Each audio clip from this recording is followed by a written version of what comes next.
And so begins our early communication with the elemental beings of the earth. Some of our communication gets through, some of it does not. The earth forces are profoundly intelligent. They understand the structure of matter and the eternal truth it embodies more comprehensively than we do, but the nature of their intelligence is, in many respects, opposite to the nature of our own. Intelligence is relative to the context in which it functions. It is the measure of a unit's ability to creatively interact with and within its environment. There is no such thing as purely objective intelligence. What is intelligent behavior in the cooler realms of material structure would be fatal on the surface of a star, and conversely, what is intelligent behavior on the surface of a sun would be utterly devastating upon a material world. Relative to the material realms, the elemental beings of the earth had reached the same high order of intelligence that we had reached in relation to our stellar realms. In that sense, we each represented the pinnacle of the only two fundamental types of intelligence that had yet, up until our meeting, achieved incarnate expression in the universe. What we were seeking to create upon the earth was, in effect, a whole new kind of interactive intelligence, a kind of intelligence that could, when required, embody either stellar or material intelligence, but that would place its primary value upon the synthesis of the two. Ultimately, only the new intelligence itself could determine just what that synthesis would be. This was the unknown, the variable. It rested like a gray question mark in the middle of our every equation. Working with our elemental partners in the earth, we could guess at what values the new intelligence might prefer and approximate the conditions most likely to favor its appearance, but we could not in any way compel it to be. The new intelligence could not be manufactured. It could only grow of its own accord within a womb-like environment, a world that gave it every chance to be. Working as closely with our elemental partners as the differences between us allowed, we gradually channeled more and more of the Earth's biosphere into increasingly likely candidates for this new type of intelligence. As time passed, there were critical junctures in the creative process, moments in our relationship with the elemental beings when breakthroughs occurred, when new ideas were grasped. The level of mutual creativity gradually gained precision. The earth elementals came closer and closer to understanding the creatures in which we were interested, translucent creatures capable of knowing both solar and material intelligence as their own. But what would that practically require? What kind of minerals? What kind of bone structure? What size and weight? What kind of diet, environment, climate? At each breakthrough of new understanding, the earth elements would catch the energizing winds of our spirit intention and sail them into increasingly more accurate embodiment. And so the process of mutual creation and improving communication went on. For millions of years it continued. The time seemed long to the creatures of the earth, but to us creatures seemed to come and go like successive waves of passing images, splashing on a sandy shore.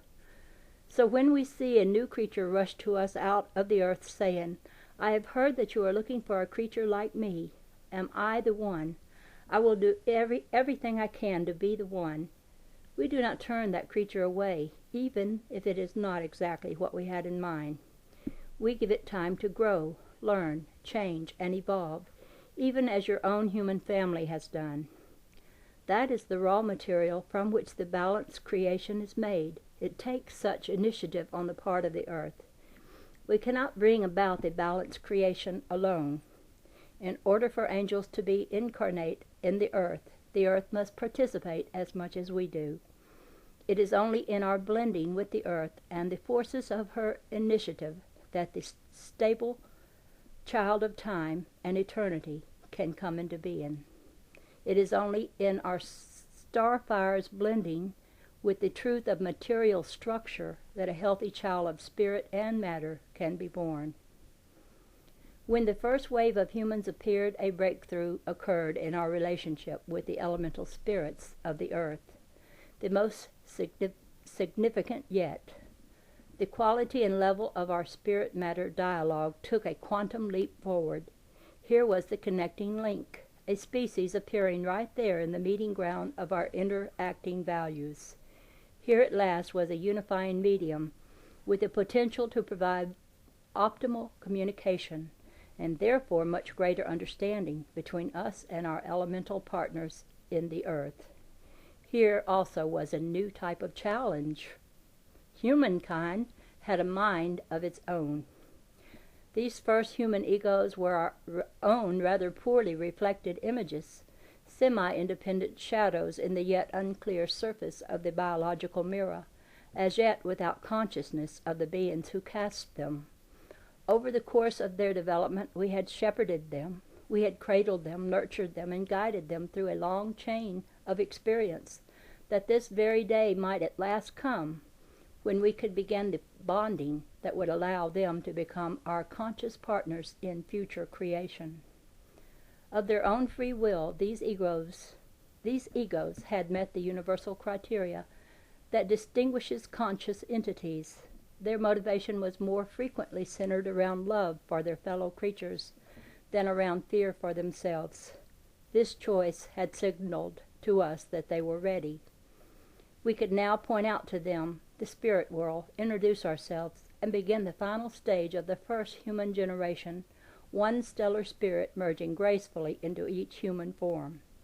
The egos now had the capacity to understand the beings who had created them and the intelligence to cooperate with the purpose behind their creation. At first our exchange was very creative and fulfilling, even beyond initial expectations. But as the glamour gradually wore off and gave way to the spiritual and technical mechanics of the actual bonding itself, misperceptions occurred. Some of the egos saw us as frivolous, ungrounded, and lacking in respect for the material plane. Though this was not true, our own enthusiasm and incomplete understanding of material values may have contributed to this impression.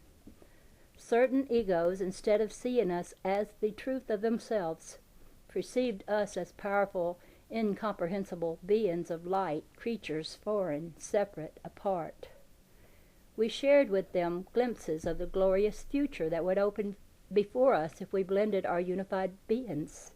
It was too much, too fast. They reacted in fear. History began. Had the original design unfolded with human cooperation, it would be only after an ego had come to prefer love motivation over fear motivation that it would find itself assigned to a fetus that was simultaneously experiencing the entry of an angelic spirit. In healthy development, as an ego is accepted into human form, a spirit also enters the same form and bonds with the ego. The once mortal creature becomes immortal. In the bonding process, the ego learns the secrets of its origins in the earth. It remembers that spark of eternal spirit that quickened it to conception and oversaw its growth and development. With its earth identity intact, it recognizes its most essential self as a reflection of the spirit self. It accepts that spirit identity as its own. Ego and spirit bond. The polarities are connected. The mind-brain filament grows with the light of the new blended consciousness. The incarnation is complete. In unhealthy or historical development, it has worked differently. After the spirit-ego bonding was disrupted, the biologically complete but spiritually incomplete humans conceived their children as they conceived their world, in fear. Many egos were thereby admitted into human form who were not yet sufficiently prepared. Their motivation was still running from what they feared, rather than living for what they loved. These egos were intended to be the candidates, the trainees, who, in a healthy state, would not yet be permitted human incarnation. But the first human conceptions that were not wholly loving opened the door for them to